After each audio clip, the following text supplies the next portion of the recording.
Hey guys, Ellie here. Today, I I have some really sad news that I'm devastated to have to bring to you guys right now. It's not easy to make this video, but y'all deserve to know. I don't want anyone to feel left in the dark.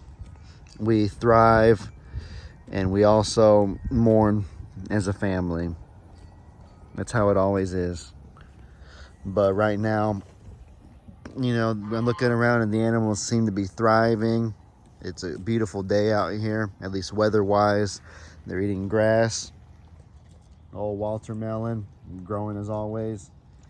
He looks so much like Journey. He looks just like her, like dang near identical. It's crazy. Look at that face. Yeah, there it is. That right there is the Journey written all over it. As you probably read from the title, you saw that our sweet baby Honeydew, she passed this morning. She wasn't able to make it. She succumbed to her illnesses, and we're just so very devastated. I know Megan both of us have gone through this before. Megan at her mom's house when they had the goat Presley that passed due to neurological damage. I know she felt the way she feels now, and obviously I was devastated when we lost Journey because I was really close with her. With Honeydew, it's kind of like the way I felt with Journey. Like, she was loved and she touched so many lives, and so I knew she was sick. I made a live stream on Facebook yesterday, and I was kind of warning you guys that, like, we're giving it everything we got, but she is not in the greatest of health. She the previous night, I'll put it on the screen so you can see. Actually, you know what would probably be better than that? Look at him. He's eating with Donkey Dan and Trudy. That dude is a menace. He's literally a menace. Carrie, you better go over there and protect him. He's going to get himself into trouble. Barking up trees he shouldn't be barking up.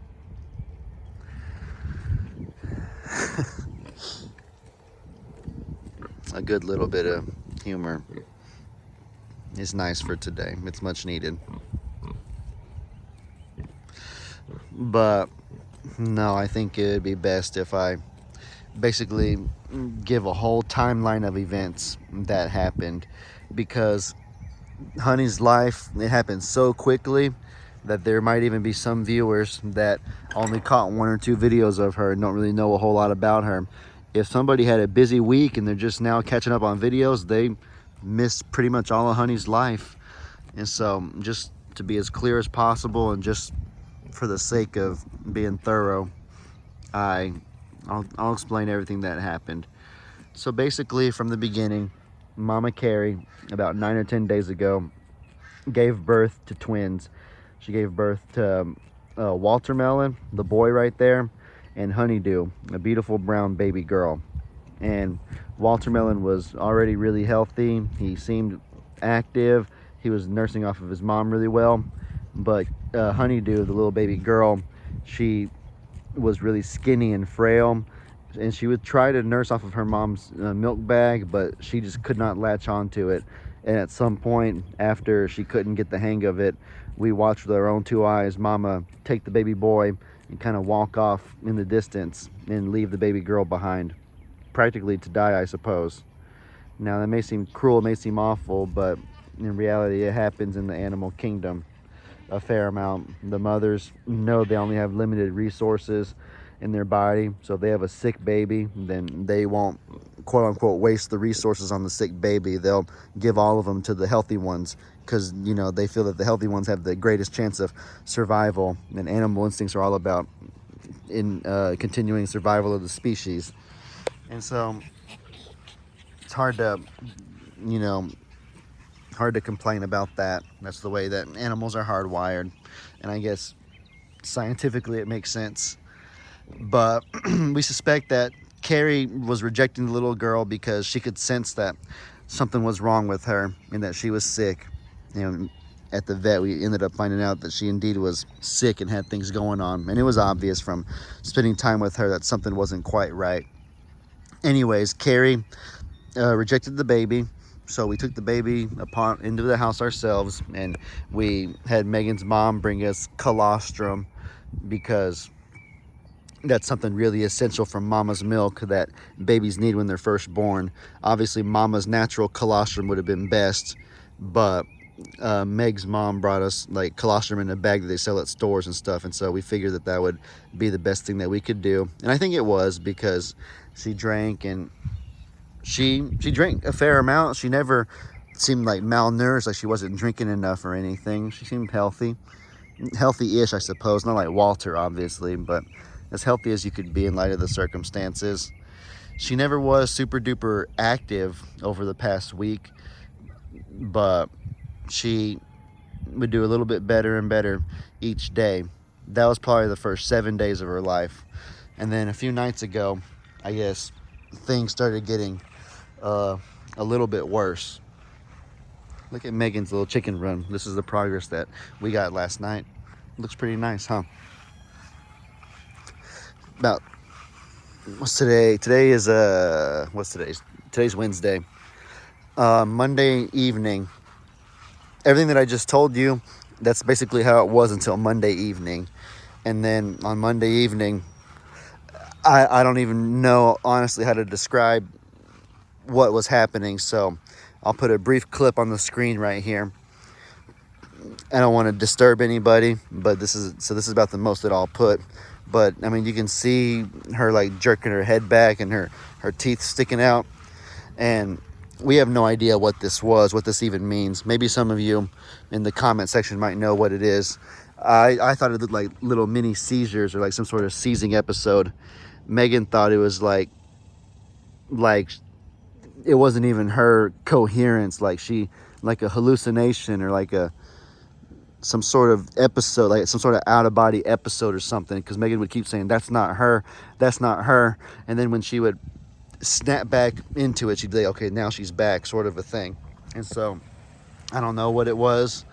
We obviously took Honeydew, we took her to the vet 2 times during all of this, and both times, the first time was at the very beginning, and they gave us basic medications to care for her. They gave us injections that we could give, and then oral pain medication, and so we did all of those timely. We didn't miss any. They seemed to help a fair amount.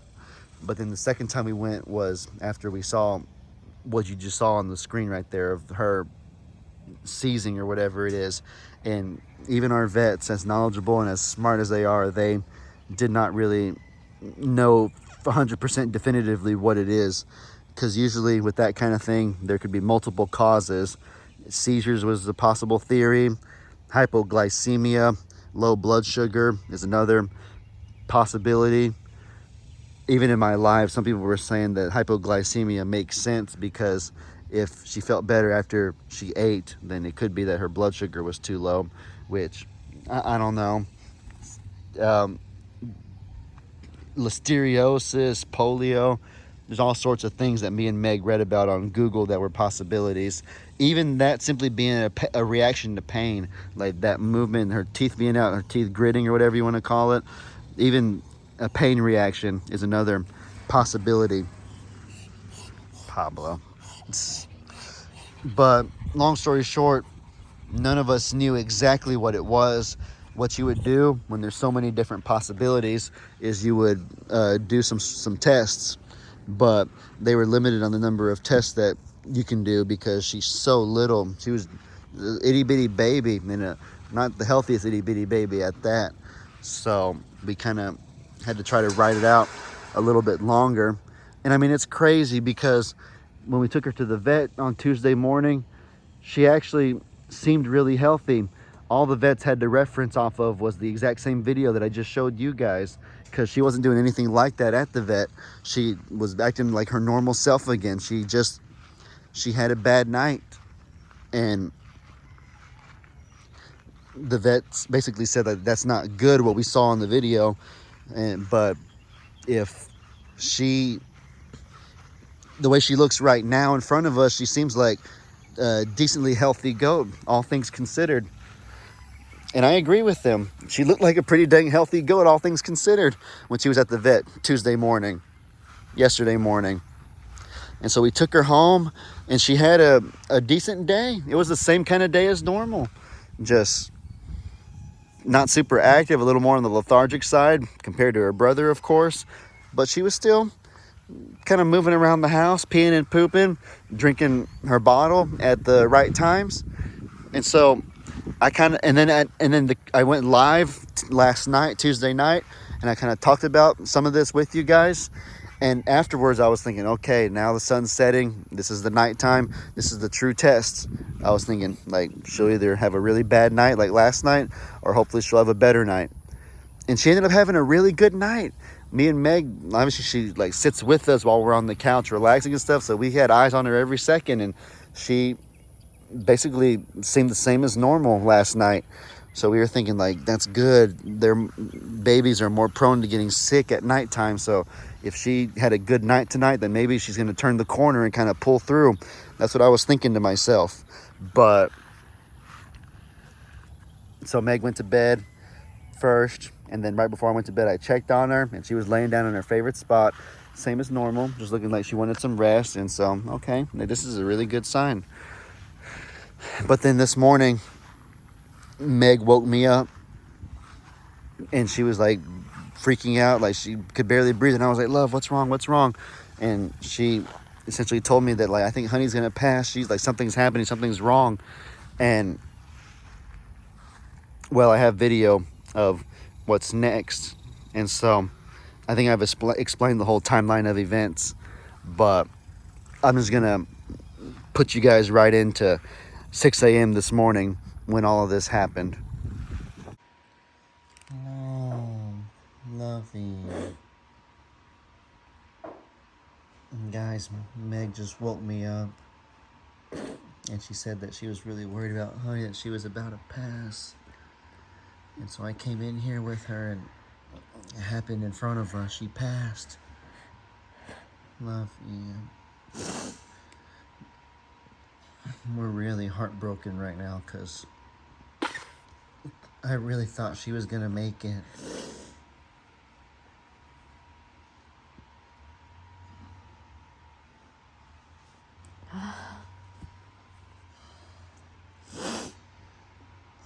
I'm so sorry to you, for Honey, for everybody. For everybody watching. I made a live yesterday. I was talking about how good she was doing. She was doing better than she was the previous night. Last night, before I went to bed, you went to bed before I did, I was checking on her. She ate good. She was laying right over here. I put a sweater down for her. She likes to lay on clothes and stuff. And she doesn't like to lay in a box. She likes to lay right here. This is where she likes to lay. This is where she laid with us. No. Oh, no. Her poor little legs. She released her bowels and everything that they do before they pass. So there's nothing we can do now. I'm so sorry to all of you. I really thought that if we had known this was gonna happen, we wouldn't have been saying she's doing good. And no, but she really was doing good. I think it was a surge. Better. She was doing better. I'm not gonna say good, but what happened? Like, she was crying, so I got up. You know, she doesn't have another feed until I think it's 6 a.m. right now. Yeah, I think she didn't have another feed until 10 o'clock.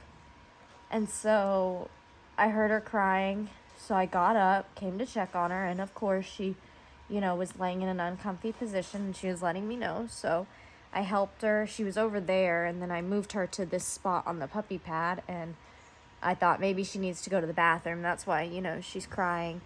But she didn't want to stand. She was shaking, like she was in pain. So I laid her down because that normally helps her, and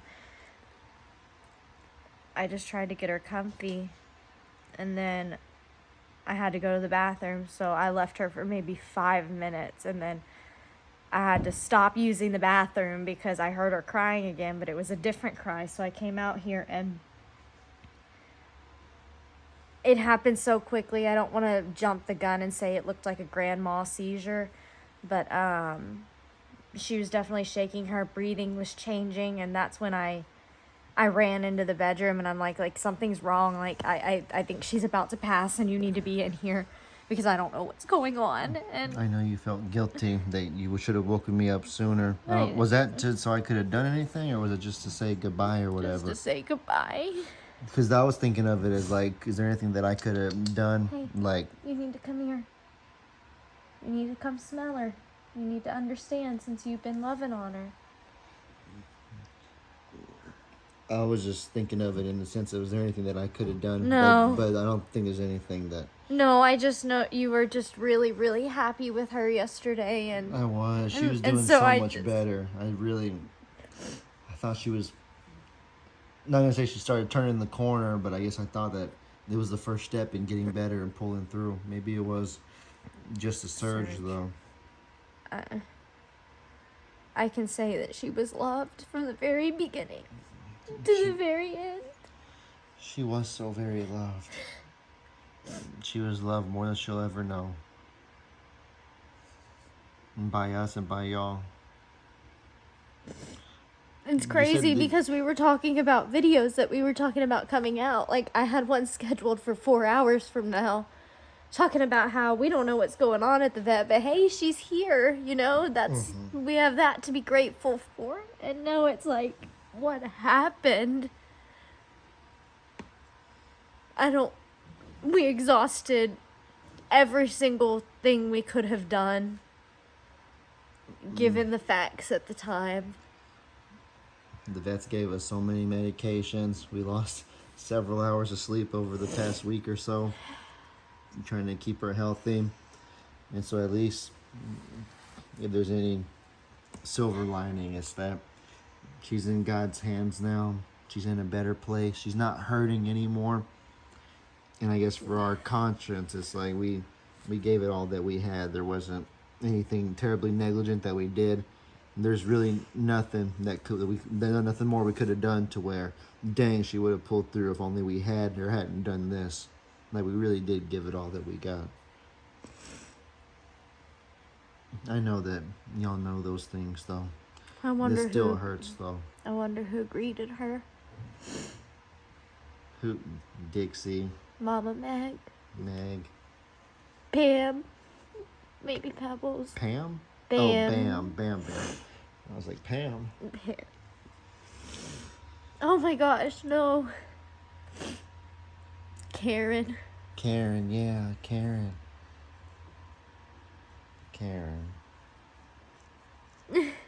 Her aunt.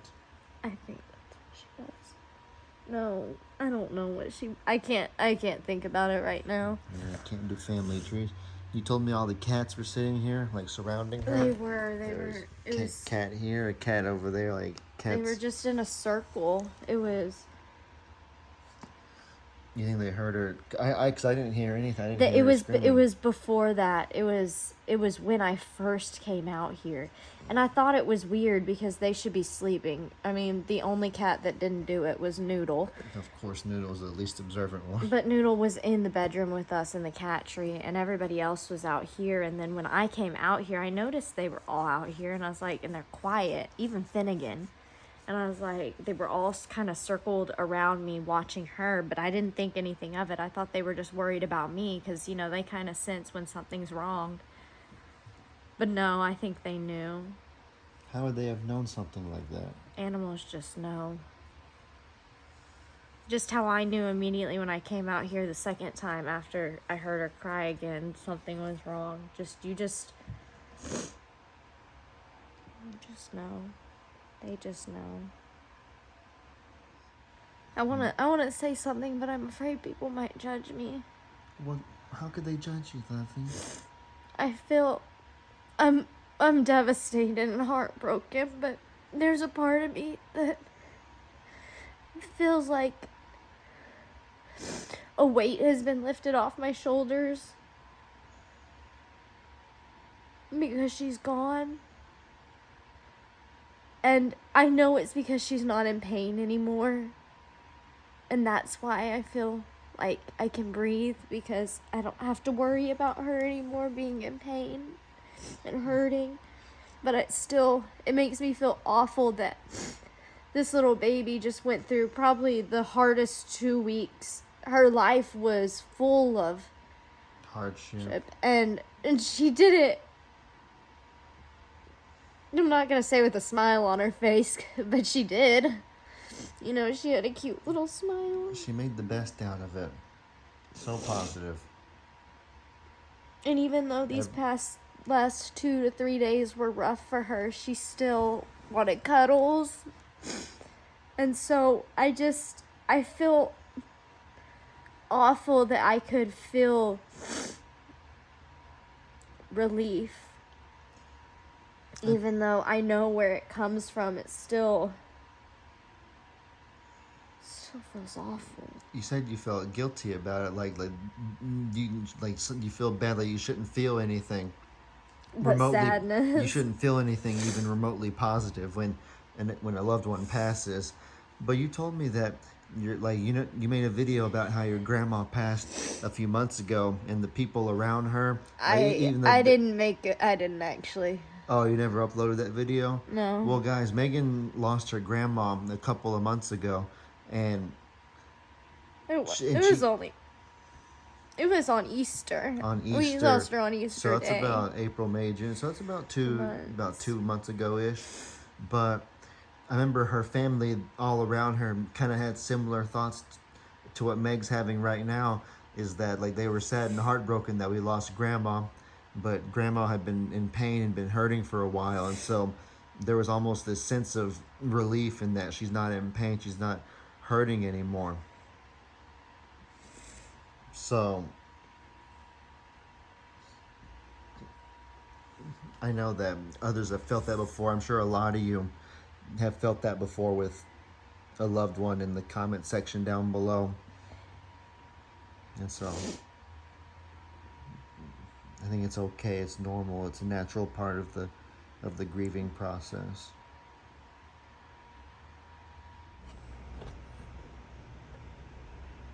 Like, what now? She became a part of our daily routine. Mm-hmm. It's not gonna feel right. It's already quiet. It's too quiet. No little goat noises. It's too quiet.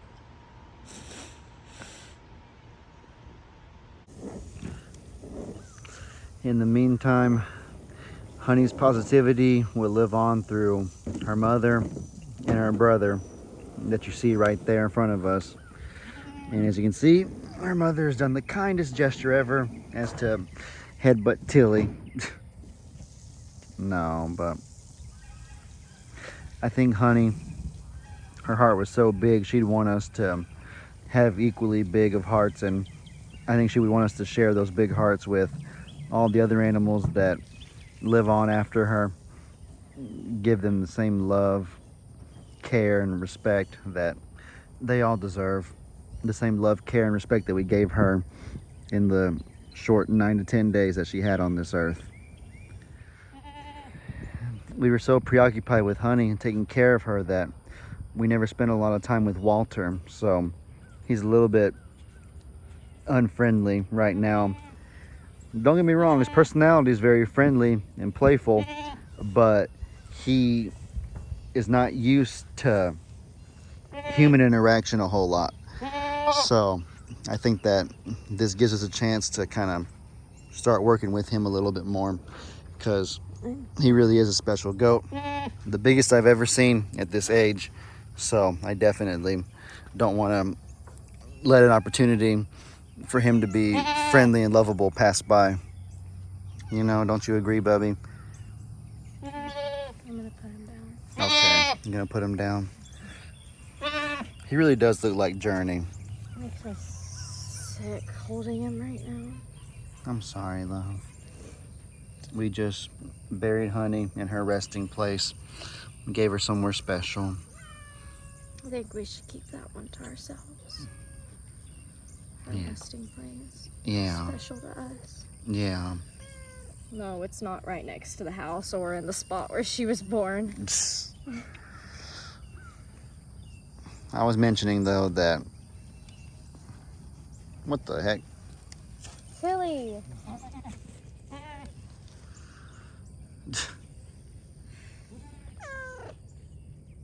goes to show it. What? It felt like the world stopped when she passed, and everything else is still going on around. Yeah, life goes on. And it's hard because you want to mourn, but you also want to be able to give these babies the love, but I feel like I can't even touch them right now. I don't know why. One way I try to think about it is, what would Honey want if she was a person and if she could talk to us and tell us what she wanted? And I know she would appreciate that we care for her so deeply and that we're hurting in her absence. But I think ultimately she would want us to move on and show the same love and care that we gave her to all the others. I know. So starting with gunpowder, because gunpowder's always got to come first. That's the rule that she wrote. Nobody supersedes gunpowder. She feels like she doesn't get enough attention anymore because she doesn't want to come in the house. Yeah, those little kittens and ran her out of the house. Even for her, they were a little too much. You've been doing this a lot lately. Does this feel good? Laying in the little ostrich bucket or whatever. Gunpowder.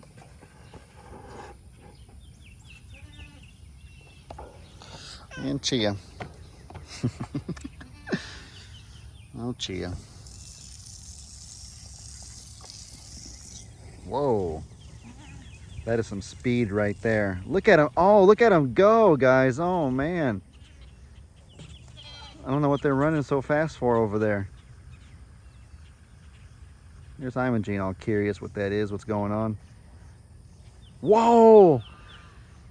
This just doesn't, it's like awkward because we're in mourning right now, but like Meg said, life's going on. You just want to acknowledge like the crazy sanctuary shenanigans that are happening right before our very eyes. I'm not exactly sure how you're supposed to feel. I don't think there is a said way that you're supposed to feel during times like this. I think it's whatever can bring you the most peace and comfort possible. And so I guess I personally cope with humor and things like that. I'm sorry if that is difficult or awkward to anybody, but I don't do really well with sitting in silence, and you know what I mean? Guys, these goats are like, they have the zoomies right now. I don't know what's going on. Carrie, are you okay? You better have more babies again. What's wrong with you? She seems almost like disturbed or bothered about something. Is old mama finna pop? She's calling Walter to come over. Is old mama finna have babies? Is that what you're trying to alert us to? Maybe she was just calling her baby, because as soon as he showed up, she stopped making those noises. I don't really know what to think. I wish I could read their minds. It'd be nice. But I might as well just leave them be right now. You know, guys, to sum it all up, Honey, she only had 9 or 10 days on this beautiful green earth. But even despite all the hardships that she went through, no matter how difficult it was each of those days, she made the absolute best of it. She, just like we did, gave it absolutely everything that she possibly had. She could have went so much earlier. She could have given up and she could have passed so quickly, but she held out for as long as humanly possible. She wouldn't, even after she was seizing that one night, if she had wanted to go, if she would have wanted to give up, I think she would have just given up right then. But no, she made it another day, and she had the most energy and was as upbeat as she possibly could be the next day. There were so many times that she was like doing kind of worse and was kind of sickly, and she would have passed any of those times if she just wanted to give up and didn't want to live. But she endured whatever pain or sickness that she was going through, because she knew that in the morning it would get better, and it always did. I think this time she just was overcame by a little too much sickness that she couldn't handle. Her body just gave out on her. It couldn't go anymore. I don't believe that she gave up. I think that she gave it every ounce of will that she possibly had.